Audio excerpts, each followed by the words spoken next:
Taking cues from Donald Trump, Pete Hegseth preemptively described the Inspector General's report of Signalgate as a total exoneration. In fact, it was anything but. Here's a line from the Inspector General's report. Quote, although the Secretary wrote in his July 25th statement to the DoD Office of the Inspector General that, quote, there were no details that would endanger our troops or the mission. If this information had fallen into the hands of U.S. adversaries, Houthi forces might have been able to counter U.S. forces or reposition personnel and assets to avoid planned U.S. strikes. Even though those events did not ultimately occur, the Secretary's actions created a risk to operational security that could have resulted in failed U.S. mission objectives and potential harm to U.S. pilots. Here to discuss that damning Inspector General's report, but also Pete Hegseth's trouble explaining away the double tap strikes in the high seas is my friend and frequent commentator here, Frank Figliuzzi. Frank, good to see you. A lot to talk about, Adam. I'm glad we can get this in today.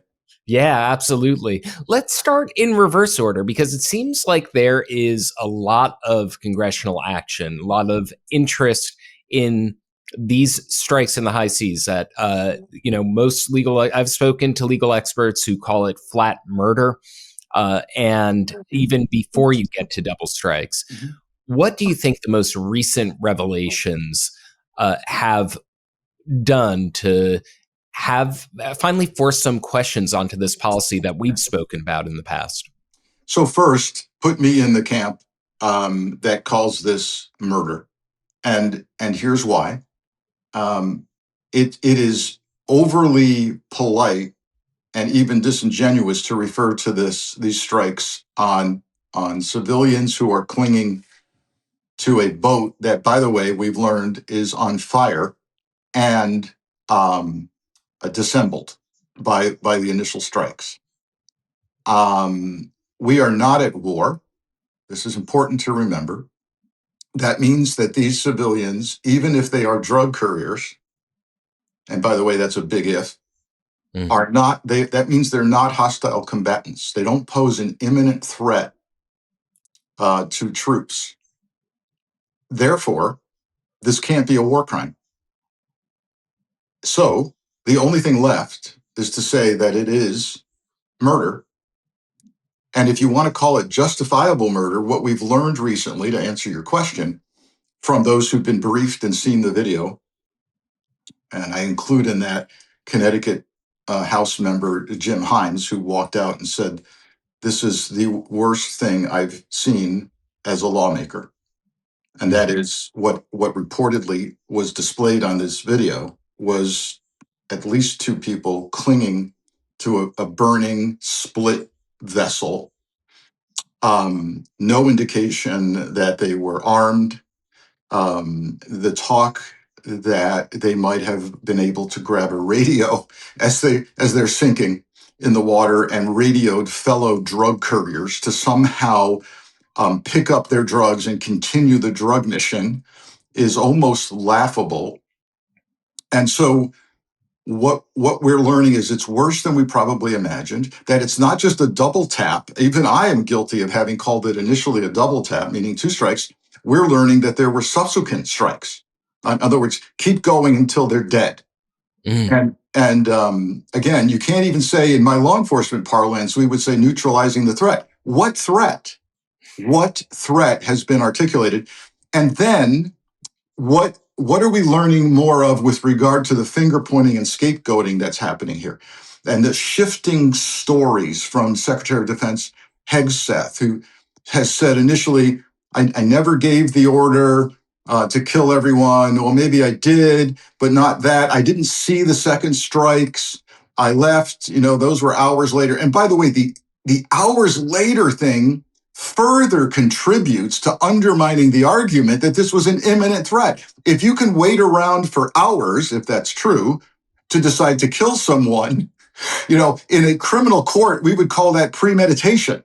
We wouldn't, that would be a time, the hours might be a time where you could say, we could scoop them up. We did this before. And by the way, that's a clue. When you say, well, someone might say, Frank, there was no other option. Yes, there was, because in an earlier strike, they rescued people who were trying to survive. So none of this makes any sense. I think we're going to see two admirals play prominently in this picture. The first one, Admiral Halsey, who was the head of Southcom in Miami-Dade County, that's responsible for this part of the world. Don't forget, he retired early. He had an even greater career ahead of him as an admiral, but he decided, I'm out of here. And reportedly, because of legal concerns he had with this kind of mission. And now Admiral Bradley, a Navy SEAL Special Ops admiral, very respected, who is now between a rock and a hard place, and reportedly has testified for hours, saying things like that seem to be at odds with each other. I did it because they were a continuing threat. There wasn't an order to kill everyone, but I did it to comply with Hegseth's order. So it's a mess, Adam, and none of it helps the argument that these were hostile combatants, that were at war, that they were posing an imminent threat. None of that helps the defense. And of course, this falls at a time when Donald Trump has pardoned the former president of Honduras, Juan Orlando Hernandez, and he was convicted of essentially conspiring to transport massive amounts of drugs. And folks are rightly pointing to the hypocrisy. What was your reaction to that news amid everything we're learning about those strikes in the Caribbean? Well, I was enraged by the announcement that Hernandez, sentenced and convicted by U.S. federal prosecutors. This was us who did this. This wasn't, and by the way, of course, the president of the United States can only pardon for a federal crime anyway. 45 years in prison, someone who has pumped metric tons of cocaine into the United States and estimatedly is responsible, based on that amount of drugs, for killing more people, more Americans than died on 9/11. So we've got that kind of a guy, and now we're undermining the entire justice system by saying, speaking with forked tongue, we're against drug dealing, we're blowing people out of the water for drug currying, and we're letting go someone who we caught red-handed as a major cartel leader. What can we derive from this? Right. The president of the United States doesn't like any notion that a country leader like Hernandez can be prosecuted for crimes. Number one, I think Trump sees himself in Hernandez. Not that Trump is a drug lord, but rather he sees himself as a persecuted, prosecuted country leader. Number one. Number two, when asked by a reporter, why did you pardon Hernandez? His response is flummoxing, which is, my friends asked me to. What friends, pray tell, in the underworld of drug cartels asked you to pardon this guy? Right. And of course, Hernandez had lobbied it to Trump directly, flattering that sense of you were persecuted, as was I. BBC, in a subhead of their article on this, noted that U.S. prosecutors accused him of transporting 400 tons of cocaine and accepting a $1 million bribe from El Chapo. So we hear, and there's, of course, a federal jury in New York convicted him. I believe that case was going on while I was covering the beat in the Southern District of New York. So this kind of raises another question. We see a word being bandied about, and that word is narcoterrorist. And that's the word being used to justify so many of these strikes, that they're calling these people on these fishing boats without any evidence. Narco-terrorists, are not identifying them. You worked as an FBI agent and a high-ranking one at that in the Miami division. And so you have some experience in this field. What does that word mean to you, and how is it being used today? So a couple of things, I think, and importantly, let me get this out as a caveat. I shouldn't have to say this, but there are people on the right saying, oh boy, it's comical to watch anti-Trump people suddenly come out in support of drug cartels. That couldn't be further from the truth. And people who know me know I've dedicated 25 years of my life to putting criminals in prison. And that includes drug cartel members.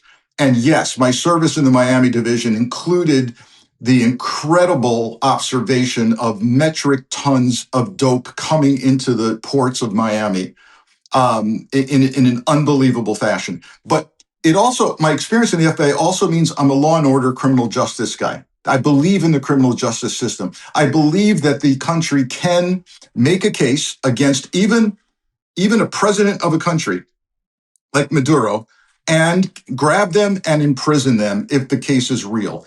And Exhibit A, Manuel Noriega from Panama. It's been done. It's not a fantasy. So when we decide to go the military route exclusively, and not talk about Coast Guard interdictions, not talk about federal prosecutions, not talk about wrapping up Maduro as a cartel leader if he is, and putting him in a U.S. prison, then we're basically jettisoning everything we stand for, and we're now justifying it by slapping the label narcoterrorism on that. Let's go back to the definition of terrorism first, which is the use or threatened use of violence for the purpose of coercing, intimidating, or threatening a government or civilian population for ideological reasons. I have seen no evidence yet that Maduro of Venezuela is putting drugs into the United States for political or ideological reasons. If it's happening at all, it's happening for greed and money and power. That's not ideological. And so we are fabricating this terminology with regard to Maduro to justify a military-only solution. And I'm here to tell you, I've seen the criminal justice solution, and it works. And if you really want regime change, why not make the criminal case and lock Maduro up? That's the end of part one of my interview with former FBI agent Frank Figliuzzi. To make sure that you don't miss part two of the interview, click subscribe now to Legal AF. Can't get your fill of Legal AF? Me neither. That's why we formed the Legal AF Substack. Every time we mention something in a hot take, whether it's a court filing or a oral argument, come over to the Substack. You'll find the court filing and the oral argument there, including a daily roundup that I do called, wait for it, Morning AF. What else? All the other contributors from Legal AF are there as well. We got some new reporting. We got interviews. We got ad-free versions of the podcast and hot takes. Where? Legal AF on Substack. Come over now to free subscribe.